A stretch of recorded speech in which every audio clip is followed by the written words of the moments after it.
আচ্ছা, একটা সত্য কথা বলবো আর সত্যি উত্তরটা দেবেন, যেটা সত্য ওইটাই দেবেন।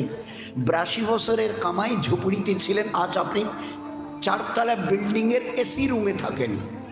আপনার ঘরে যে আসবাবপত্র আছে না, খাট, আল্লাহ, আলমারি, ফ্রিজ, সোফা, ও অমুক তমুক যা আছে, সে কয়েক কোটি টাকা। আর ব্যাংকে বলছেন এত কোটি, 100 কোটি, 500 কোটি। আচ্ছা, যাবার দিন, একটা দিন যেতে হবে, এখান থেকে যেতে হবে, বলে তা তো হবে। তো এখান থেকে কি কি নিয়ে যাবেন যা কিছু 82 বছরে কামালেন? বলুন না। একটা অচল পয়সার সাথে নিয়ে যাবার হিম্মত আছে আপনার? বুক ফুঁকে বলুন, যা কামিয়েছি এর থেকে কিছু না কিছু আমি নিয়ে যাব। ছেলে ফেলে, মেয়ে জামাই, বিবি, বাচ্চা বাচ্চা, এদের জন্য কিছু রেখে আমি কিছু নিয়ে যাব।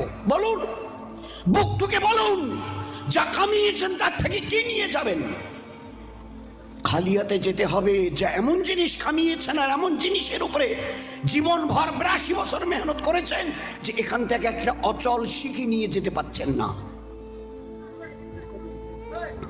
আপনার গায়ের গেঞ্জিটা যদি না খুলে না, কেউ বলবে না ছেড়ে দেন তো, থাক। বলবে এবার একটা ব্লেড নিয়ে আসো, তো কাছে নিয়ে আসো, ওটাকে কেটে বার করো। যদি কোনো মেয়ে ছেলে হয়, উম্মতের কোনো মেয়ে ছেলে হয়, সবকিছু তো খুলে নিয়েছে, বলে নাক ফুলটা কোনোভাবেই বেরোচ্ছে না, বলে যেভাবে হোক কেটে দাও, কাচি টাচি হোক, ওই গাউন ফাউ হোক, যেভাবে হোক, বলে দেখতে ছেড়ে দাও। তো একটা নাক ফুল ও বেচারি নিজের পয়সা দিয়ে কিনেছে, ডিম বাসা, মুরগি বেচা পয়সা দিয়ে কিনেছে, ও নিজে ছেড়ে দাও, থাকুক। বলে না না না না, আপনি কি বলছেন?